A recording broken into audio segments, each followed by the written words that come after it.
Hi guys, and welcome to my January wrap-up. I did read 15 books in January, so this one is the only library book I have here, but the rest of them, I did actually read books from my stack. I did want to read like 6, it's just I only read 5, but I'm pretty proud because last year I maybe read 1 from my stacks a month, and most everything else was either checked out or borrowed books or something along those lines. So the very first book I read at the beginning of January, it feels so long ago, it feels like I read it last year, but the very first one was My Not So Perfect Life by Sophie Kinsella. And I don't have one. I do. I read one by her, but I don't have My Not So Perfect Life by her. But this one has a really gorgeous green cover with a girl relaxing, and it's really cute cover, and that's what drew me in as well. It's Sophie Kinsella. I've read her books before, and they're always easy, light reads, fast reads. They're always pretty funny. She has a good amount of wit in each of them.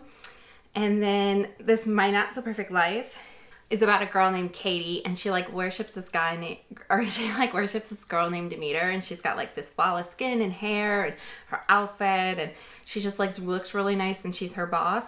But she's kind of a mean boss, and she's kind of stressed out a lot. So Katie worships her in a way, but doesn't in another way. And this whole fiasco kind of erupts, and she ends up getting fired, and she's kind of at ground zero. And then she goes home and makes a lie to her parents, says she's on sabbatical because she just doesn't want to be home and she doesn't want to be stuck there. And then she kind of helps her parents turn their life around a little bit, and they start a camp, a glamorous camp thing. And she was in advertising, so she does a really good job advertising this camp area on her parents' land, and it becomes quite popular, and her boss shows up. So that's where the whole obstacle and plot line in the story ends up going. And then you learn way more about her boss, of course, how many problems and issues she actually has. So it's very much a story about it's not what you see on the outside. There's a lot of stuff going on behind closed doors. And then as well, there's a bit of a romance theme. There always is between her and her boss. At first, when Katie was still working at the advertising agency, she ran into a guy and didn't realize he was a boss, and it turns out he was her boss. And I think as far as this story goes, it's a lot like Can You Keep a Secret? I read Can You Keep a Secret by Sophie Kinsella last year, and it was pretty good, and then the movie was pretty good as well. So they were a cute little coupling. But this one I think was written after that, and I feel like she redid the same kind of story-ish, where there's a thing between you and your boss, and there's some misunderstandings. But I actually liked My Not So Perfect Life a little bit better. I like the plot lines a little bit better. The whole at the very end, it was up to Katie to save the day for all these kind of things. That one was just a little that didn't need to be done. It could have been multiple people more than just her saving everything.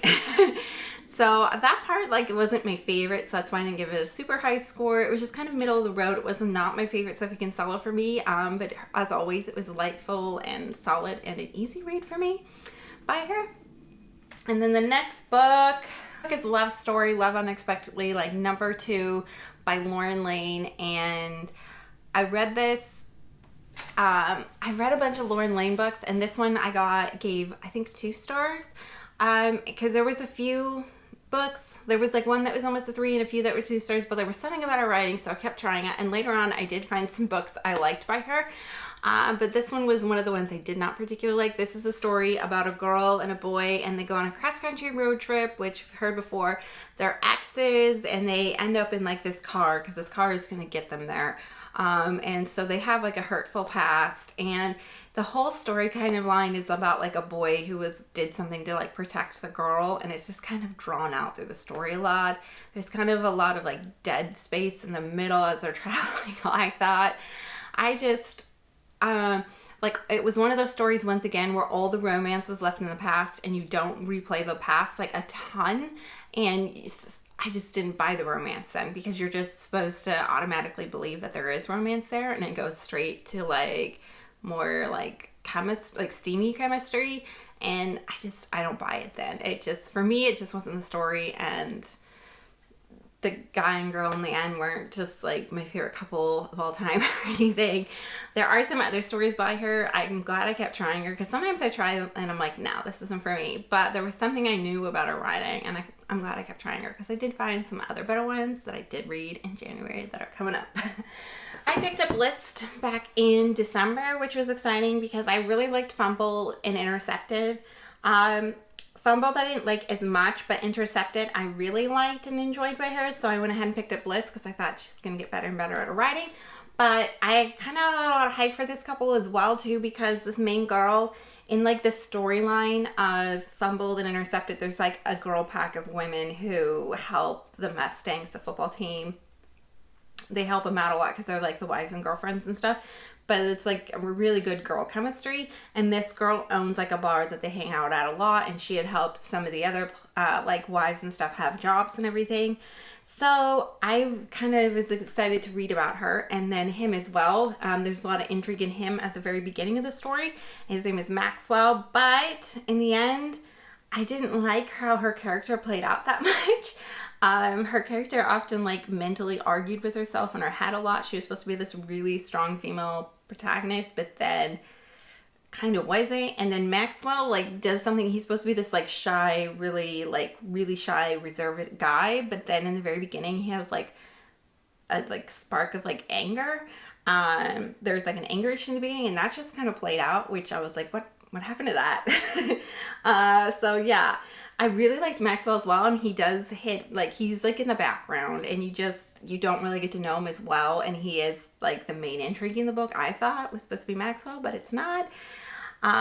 But their whole thing and their whole, like, misunderstanding and stuff, I just didn't like this one nearly as much. I just ended up not liking the characters as much. I do like a lot of the women still, so I'm definitely going on with the series, because I can't wait to hear about them. I just think this one could have been done a little bit better. Maxwell probably could have carried the scene if she had like brought him to like more of the forefront. But yeah, so this one wasn't particularly for me, but yeah, I still had fun with it. Still a really easy, fast read if you liked Fumbled and Intercepted, or maybe you didn't like those characters as much as I did. Maybe these are the characters for you, but not for me. Next one was Wedding Night by Sophie Kinsella, and I'd have to say this was my least favorite Sophie Kinsella book I've ever read. Just right off the bat, I'm sorry. But it is about a couple who like get married really fast, and then the whole plot line is like her sister's trying to stop them from like consummating their marriage so they can have an annulment, which I just don't buy the main storyline. I don't buy that a sister and a hotel guy that she knows, because she writes reviews for hotels, would go to such lengths to stop a couple from consummating their marriage. That's like the whole entire plot line as well. I did like the girl and the guy, the main romance leads in it. I did like them because them coming out of something awful and jumping into something really familiar that they used to have without realizing that they've aged and grown up and want different things now. I can totally see that as well. I liked that plot line, but then the main romantic lead, who the girl is supposed to actually end up with, like, I hated him through 90% of the book. Like, she wrote him like as a guy you didn't want him to be with, so it just, to me in the end where she tries to throw it in that this is who she's supposed to end up with, I didn't buy it. So yeah, this is my least favorite read. It is very much on the lines of Sophie Kinsella writing. It is fast-paced, it's funny, it's weird and quirky, and I liked it in that aspect that it was her writing, but this one just was not for me.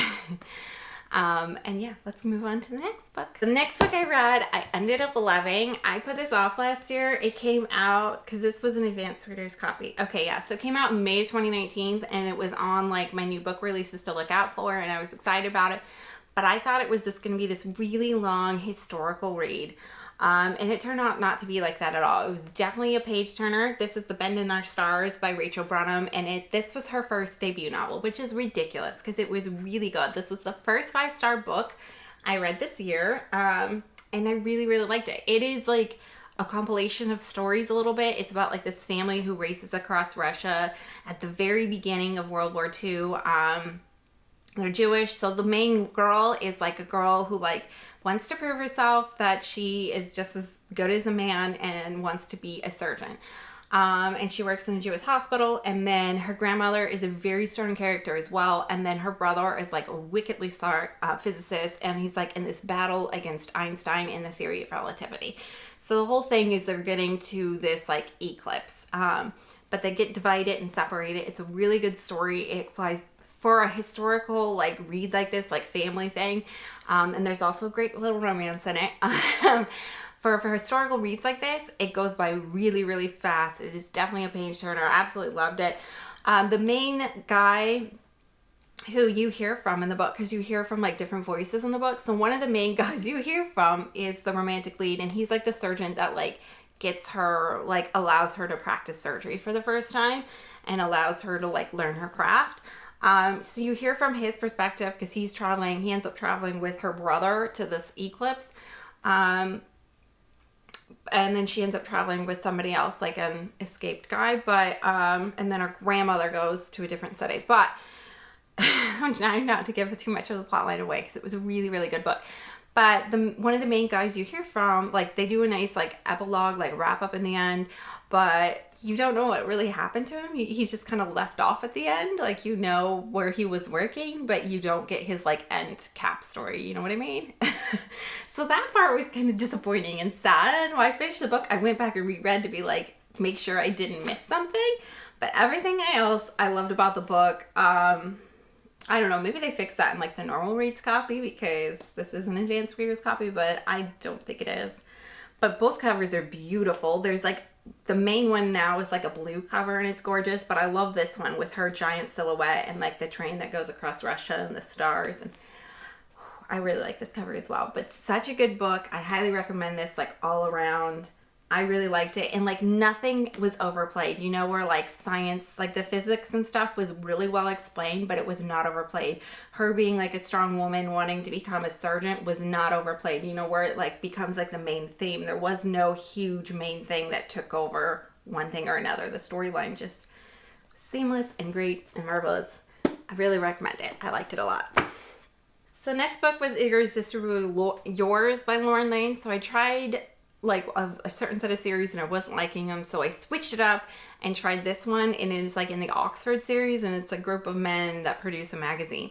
So there ends up being a girl that working in the magazine because she really loves sports and she knows a lot about sports, and she's a writer for the sports part of the magazine, and she ends up working with a guy who's gorgeous. That's one of the things I don't believe about the book, is like everybody who works at this magazine is supposedly gorgeous. But what you're really missing about the book, and I saw this online too, is if you didn't read her Stiletto series before, which I had not read any of that, you feel like you're missing a lot of part of the characters, which is kind of different for like a romance writer. A lot of times you can read any of their books and feel okay, but you feel like you're missing out on something. So I did have to go back and read it. But this Oxford one, I didn't particularly love. Once again, it was just okay. Through majority of the time, like the romance wasn't, they were just kind of friends, and it really never like built up for me at all. The one part I did like too was the main romantic lead's brother, and he only like gets like a starring role, like 2 short pieces of the book. So I thought if they would have brought him in more, it would have been more of a well-rounded story. And I think it was anything to do with the situation, the way the story was wrote. I think it was just the character. So I think I might read more from the Oxford series because I ended up liking the Stiletto one. So I think I'm going to read the Stiletto and then maybe read more from the Oxford. But right now, I didn't love like the starting characters. It was nothing to do really with plotline or anything this time, but I just didn't love the character. Fairwood by Megan Spooner. So this came out last like March, and I put it on my list and I started reading it then, and I picked it up like 5-6 more times and never finished and like read a few more chapters, and I could remember the book, which is amazing because I usually don't remember book details like that. And so finally I was like, I'm gonna do it. I'm gonna sit down and I'm just gonna read it. And it was really good. So I don't know why I couldn't have read it in a really short time span. It does read really easily. I don't know why the book took me so long. It's kind of embarrassing. Like, it took 10 months to read that book, and it shouldn't have. It just wasn't a book that necessarily needed that amount of time or anything. But it is about a play on Robin Hood, and it's about Maid Marian. Robin Hood has died in the Crusades, and she kind of is starting to take over. But everything is pretty believable. Like, she doesn't really know what she's doing, and she kind of screws up a little bit. She doesn't really think she's becoming Robin. She's just trying to prove something, so I like that. The main like villain in it is Guy Gisborne, and he is like he has a flip story, which was pretty cool in the end. Like I liked his flip story throughout the end. I liked the side characters of the book. I just liked it overall. Just like I've read other ones by her that I really liked it overall. I like the finishing. I like the surprise endings. And yeah, I really like also her like timeline with Robin, because in her head, Robin is talking to her a lot and stuff. And I liked it because it was like a natural progression through the book of like letting somebody go, who's not going to be in your life anymore. But then they are kind of still always with you a little bit. So I liked all of it. I really liked it. It took an embarrassingly long time. I did give this one 4 stars. I think it just like went down a little bit just because it just took me so long. Like maybe it wasn't a page turner for me. But other than that, I really liked the book. I really enjoyed it. I can't believe it took me so long. It's kind of embarrassing, but yeah. I mean, it's not embarrassing to take that long to read a book, but that kind of book should not have taken that long. Kind of get that? Yeah. Laying Down the Duke is by Evie Dunmore, and it came out in September. It kind of got a lot of hype and a lot of like really good ratings. I think I ended up giving the book a 4 stars because I kind of enjoyed it overall. There was some like kind of deader parts for me in the middle of it, but as far as like historical romance reads go, I like that this had a lot more of a plot. It had a lot cooler of characters. The characters were really built up. The reason I think I knocked it down a little bit is because they kind of did some things that were like definitely 21st century, and not this, what is it, the 1800s? Yeah, definitely not 1800s and the way women would act, but they she's part of a suffragist group, the main girl, and she's doing it to make money, and she's trying to get out of her position in life, basically being a maid. And then this duke is obviously like way too hoity-toity for her and thinks he's way above her station kind of storyline. But I liked them getting to know each other and breaking down walls and breaking down barriers and everything, and kind of breaking down the system. And I'd like to read more of it because she said she's going to go on with like these stronger women kind of stories. And it's not like overplayed in the book, which I really enjoyed too. That wasn't the whole thing of the book. It's just kind of how she became that, how like it became so like it was a huge part of her life, the suffragette movement.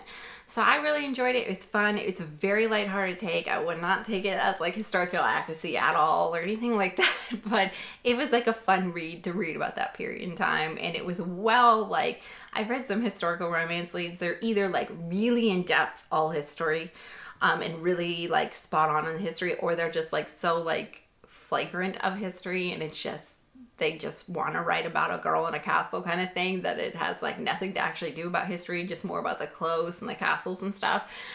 So this one, it was somewhere in the middle, which is like the first time for me I've found something kind of like middle road there in between those two crossroads of historical romance, I guess. So I really enjoyed it. It was a breath of fresh air, and yeah, can't wait for more in the series. Song of Achilles by Madeline Miller. Madeline Miller is one of the best writers I've ever read, probably. She is such a graphic writer, and it's so fluid and page turning. She's a very, very good writer, and this cover is beautiful. Circe, I read, was done so well. I just never liked the story of Circe, so I couldn't just love the story, but I gave it 4 stars, and that's what happened with this book as well, even though I love the story of Achilles. So she takes a very Shakespearean role of Achilles. So Achilles wrote Portacallus, or however you say his name, and Achilles as lovers. And he takes like something out of the Iliad and just writes them as lovers. Where in the Iliad, they were more than best friends, but Achilles falls in love with this girl who is a war prize. So it's a little bit different take in the Iliad than Shakespeare, but this is definitely a huge play on Shakespeare and then some. This is not like a secretive love in this book at all. It is like the main love story is between these two guys of Achilles and Portacallus. Achilles, also Portacallus's position. So this whole story is told through Portacallus's eyes, is why I downgraded the book, because when she read Circe, she did it so well, and I wanted that same thing. I wanted to read from like a half, because Achilles is a half god, and he is the greatest warrior supposedly of all time, and because he was made to be that from the gods, and like nobody can beat him, right? And he's just really fast with everything, and the arrows and the spears and everything. He's just really good, and just watching him is kind of like magic. And they start to lose the war that they've been at Troy and Helen of Troy for 10 years. Oh my gosh, I hope she writes about Helen of Troy. But anyways, but the reason she told the whole story through his lover's eyes, Portcullis, so it kind of puts him in this hero worship zone. You don't really get to know Achilles that well. He's kept at a distance through the entire book. So for me, I was like, that's the reason I'm reading this book. I don't want to read it through this hero worship eye center. And also she wrote Portcullis in a way like a weaker man, like, and I've always traditionally read him as he was like best buddies, like he fought and was warriors, and she writes him as like this kind of weaker background story. I don't know, it was very weird. Her take on Portcullis knocked it down, and that the whole story was told through his eyes knocked it down. I really wanted to read something out of Achilles, but the book was a solid read. It's a page turner. It's really good. If you like Achilles, you'll probably like the storyline still. Just preferences on how the book was initially wrote would have changed the whole shebang for me. I did like that she just took off of Shakespeare and ran with it. It was a much more deeper, in-depth romance than was in Shakespeare, so I like that as well. I understand why it won awards and everything, and I understand why she's so popular. She's just a very, very, very good writer, and yeah, I'll definitely always read things from her, whether or not she writes books about people I want to read or not. I'll probably still read him because she's a very, very good writer. But yeah, that's where Sound of Achilles landed. It was kind of the same as Circe for me. It's not a book I would keep around, and it's not a book I would reread personally. But if you love Circe, you're probably going to love this. It's just as good, if not a better story than Circe, personally. The next one I read was Remember Me by Sophie Kinsella. I love this cover. It's so cute. This is like a book, kind of like, The Vow was based off a true story. This is a book a lot like The Vow. So if you've ever seen the movie The Vow, that's what the storyline is. It's about a girl who wakes up and cannot remember the last 3 years. And actually in this story, the last 3 years just don't really make sense of why she did the things she did. And why she became a certain person. She kind of became like an eviler version of herself, and she doesn't know what drove her there, or what happened, or why. So she has married a man. She finds out she was having an affair with that man, and the man she married was everything she could ever dream of. But then herself, she's became this like really evil manager at her work where she had worked before. She got in a car wreck. She doesn't remember the past 3 years. That's the main storyline. I really enjoyed the book and love the book. It's definitely kind of a flip story where the last 3 years she's like, nah, I can't believe I did all that, and that's not who I really want to be today. So it is kind of like definitely a second chance of rewriting the past 3 years for her. And I really enjoyed it. I really liked it. I like the story in the end. I like the romances in the end. I like the Sophie Kinsella book. It is probably one of my favorite Sophie Kinsella books I've ever read. Read was Let It Snow by John Green, Maureen Johnson, and Lauren Miracle. All three of these authors are really talented YA novelists. I think they streamlined this. It is 3 different short stories that are all streamlined together. So I think they did that job beautifully, like writing a whole story together. But in the end, it just didn't have much. I think to write a short story and to be impactful, you've got to be concise with your writing. You've got to give every word of your writing. It's got to give so much to the story, or else there's not much of a story there. These are very short stories that they take maybe an hour to read each. The book maybe takes a total of 3 hours. The same with the movie. It was just middle of the road. This is like a 2.5 star. Even though these are all really good writers, the stories weren't bad. They melded together. It's just, in the end, I got kind of nothing from them. Like, they didn't sell it as a short story writers. I just didn't really like it. It's not a book I'm going to keep. None of the stories were bad. They're all like little short YA romances, but to me, I got kind of nothing out of it in the end. So it just wasn't there for me in the end. I would say though that John Green's story was probably the best and most compelling as a short story, but still, didn't really like it or love it. Read After the Kiss by Lauren Lane. So this is the first in the Stiletto series that I was talking about, and it's the girls who work for Stiletto, i.e. like something like Cosmopolitan magazine. That's what I'm getting from the storyline. That's the kind of writing they're doing. So there's a girl like really entrenched in her storyline, and she writes a certain kind of column, which is like the first date kind of columns, the first kiss kind of columns. And then she takes it on as a challenge to hit it up with a guy who is the opposite of that. And he's taking her on as a challenge as well as a bet. So they start off, you know, rumpled. But they take this bet through the whole entire story, which I didn't really appreciate. I think there could have been more drama. I think that bet could have came up. Both their bets could have came up earlier on in the story, and there could have been more drama that played into the story. Just, yeah. But I did like the characters. I did love the plot. I did like the way it was all set up in the beginning and the plots and at the very beginning plot, but I just didn't like that it drug out. But this is one of my favorite books she ever wrote. I get why you got to read the Stiletto series before the Oxford series. I did like both characters as well. And yeah, I'm gonna definitely go on with this particular series by her. So Save the Date by Mary Kay Andrews. Mary Kay Andrews is known, if you haven't read her before, she is known as a romance writer a lot of times, but typically her writing is a lot lengthier. So if you want to get to know the characters a lot more, and you want a lot more build up, and you want a lot more, this is the kind of storyline. If you want to read a longer ended romance. If you don't, I wouldn't go near her books, because you're getting to know like little complications in their life that don't really have to deal with the story and everything. So Save the Date is about a couple, and the girl is a florist in Savannah, and they make it seem Savannah like a small town. I've been to Savannah, and I don't know if it's quite this way, but they make Savannah feel like a very small town. And then as well, the guy, what does the guy? The guy has like a home, the guy fixes up things and has fixes up things. But for me in this book, in the end, the complication of the story got way overblown, and there could have been something else that really complicated the story. There is like a lot of progression of this downfall and this downfall, and this downfall kind of happens to the main girl where she just isn't going to have a business anymore. And you're like, oh man, I did like all that. I did love all that drama added into the story, especially because it's such a long-winded story. But yeah, this ended up being middle of the road for me just because the ending wasn't as believable. I liked the story. I knew what I was getting into because I've read Mary Kay Andrews before. And yeah, just be prepared for that.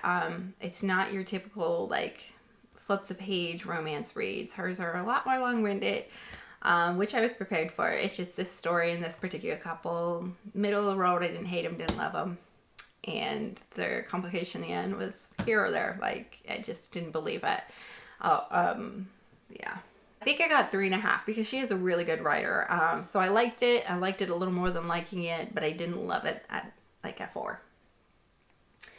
So I read another series by Lauren Lane, another book in the first in the series to see if I'd like it as well. And it's about Wall Street men. And the first book is called Hot Asset. Worst title name ever.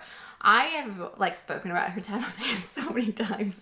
I feel bad. I just don't like the title names. But this is about a guy who is very kind of Wall Street-esque. Like every bad thing you kind of believe about Wall Street, but he has worked very, very hard to get where he is, and he is taking the advantages to the top. Okay, so he's seen as a womanizer, and it is about a girl who's the opposite of that. She works for the SEC. And so, yeah, she is investigating a claim on him, so they should probably absolutely hate each other, but of course it's a love story, so a little bit of a hate to love trope there. I did enjoy this one. I liked it. I thought the title could have been changed. But also his womanizing like history kind of just got drug out too long in the book. That was the only thing I remember being like, oh, I'm kind of over this. And like that was kind of the bigger complication at the end. It just, you kind of got over it by the end. You were like, oh, why are we still talking about this? But I did like the series. I did like the people you met in the series. Very short read, very easy read, very fast read. It's called Wallbanger by Allison Clayton. This came out so long ago. Hate the title. I'll just call it The Wall for now on. And this one has been ever popular forever. And I put it on like to read on my like library, and it took probably 8-9 months to get it checked out. So it's still a pretty dang popular book. It's a first in a series book. And I think it's so popular because it's funny.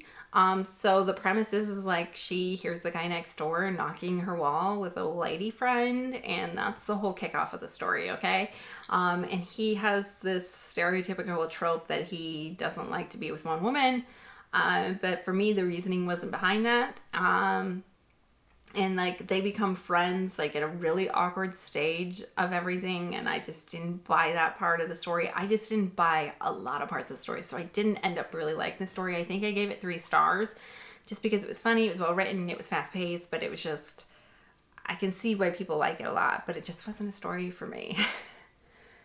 So the last book I read in January, I just read yesterday, is Waiting for Tom Hanks by Carrie Winfrey. This book has gotten huge good reviews, and I think I gave it 3.5, 4, like it's below a 4.